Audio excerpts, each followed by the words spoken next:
Hello everyone.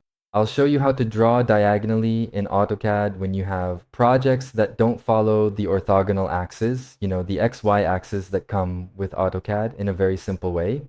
The first thing you need to do is type UCS and enter. You'll click on the first reference point and the second, and then press enter again.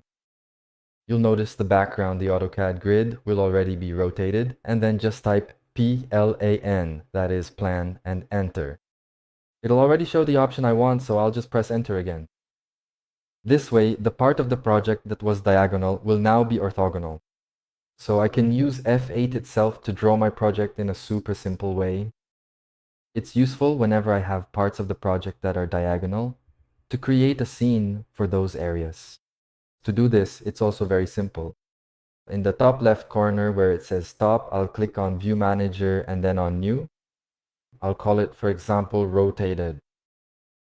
I'll click OK and OK again, and then whenever I need to go back to the orthogonal part of my project, I go to the top left corner and click top, and when I need the rotated part to draw and do everything I need, I come here, click the first option, and then rotate it. So I hope you enjoyed it, and I'll see you in the next videos.